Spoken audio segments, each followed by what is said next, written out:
তো hello everyone, আমি তোমাদের ডলিদি Dolls clinic aesthetic cosmetology centre. এটা বারাসাত, এটা কিন্তু উত্তর বারাসাত।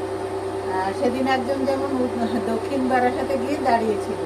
যাই হোক, দেখো হচ্ছে এর আনওয়ান্টেড হেয়ার কাছে থেকে আনওয়ান্টেড হেয়ার প্রচুর পরিমাণে। আনওয়ান্টেড হেয়ার এই কারণে হয়েছে, এই কিছু একটা স্টেরয়েড লাগাতো, যার জন্য দেখো স্কিনটা কেমন লাল হয়ে গেছে, রেডনেস হয়ে গেছে। এটার জন্য কিন্তু অনেক সময় ও কিছু কিছু স্টেরয়েড আছে, তাতে হেয়ার স্কিন তো পাতলা করে, প্লাস হেয়ার হয়, আনওয়ান্টেড হেয়ার হয়ে যায় অনেক। যার জন্য আর মিনিমাম অনেক পিসিওডি আছে, যার জন্য হয়ে যায়। কিন্তু এটা ঠিক হয়ে যাবে মিনিমাম 7-8টা সেশনের পরে, অনেকটাই ঠিক হয়ে যায়।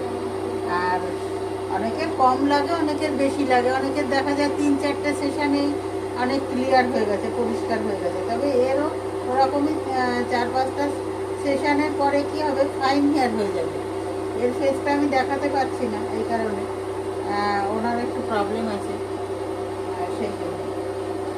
ঠিক আছে, তোমরা তাহলে দেখো। আর এই টাইপের স্কিনে খুব প্রবলেম হয়, রেজাল্ট দিতেও খুব প্রবলেম হয়। মাথাটা ধুয়ে দেখো, টাইপের স্কিন কি হয়, আস্তে আস্তে কিন্তু আর কোনো কাজ করে না। ওই জন্য এই স্টেরয়েড টাইপের কোনো জিনিস তোমরা লাগিও না। লাগালে পরে কিন্তু তোমরা রেজাল্ট তো ইনস্ট্যান্টটাতে ফেয়ারনেস এসে যাচ্ছে ঠিকই, কিন্তু তোমাদের কিন্তু স্কিনটা অরিজিনালি খারাপ হয়ে যাচ্ছে।